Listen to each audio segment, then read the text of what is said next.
আসসালামু আলাইকুম দর্শক বন্ধুরা, আজকে কথা বলবো হচ্ছে সেগুন কাঠের আলমারি নিয়ে।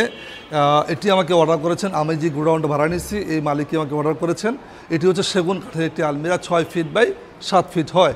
এটাকে বলি আমরা চেন মডেলের আলমারি। কাছে আসো, যারা ফার্নিচার বানিয়েছেন কয়েকবার তারা বুঝবেন এটা কী ধরনের ফার্নিচার। এটা হচ্ছে চেন মডেল করা হয়েছে, 3D নকশা করা হয়েছে, খুব দারুণ একটি আলমিরা। এটা কিন্তু সেগুন কাঠের একটি আলমিরা। দেখেন পাকা 1 ইঞ্চি কাঠ দিয়েছি আমরা সাধারণত কাঠের ফার্নিচার নিয়ে কাজ করি। যারা চান যে না কাঠের ফার্নিচার বানাবেন তারা কিন্তু আমাদের কারখানায় চলে আসতে পারেন।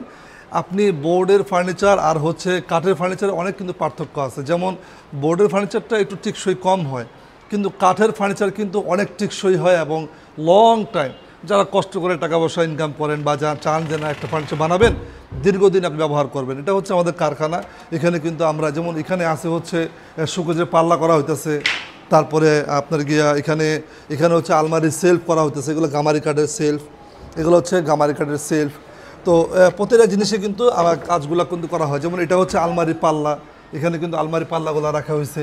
যারা চান যে কাঠের ফার্নিচার বানাবেন তারা কিন্তু আমাদের কারখানায় চলে আসতে পারে। আমাদের শোরুমটি হচ্ছে ঢাকা লালবাগের পাশে কামরাঙ্গীর চর মাদুর বাজার। আমরা কিন্তু সমগ্র বাংলাদেশে ডেলিভারি করি কাঠের ফার্নিচার। যেমন আমাদের এখানে হচ্ছে আপনার গিয়ে বার্নিশ সেকশন, এখানে আমরা বার্নিশ করি। এখানে আপনার গিয়ে যেমন এই কাঠটি বিক্রি হয়েছে এটি আমরা বার্নিশ করতেছি। এখানে একটি আলমিরা আছে, খুবই সুন্দর একটি আলমিরা, এটা কিন্তু খুবই চমৎকার, ভালো চলে। এই আলমারিটা কিন্তু খুব ভালো আপনার গিয়ে রানিং। এটার দাম হচ্ছে 55,000 টাকা।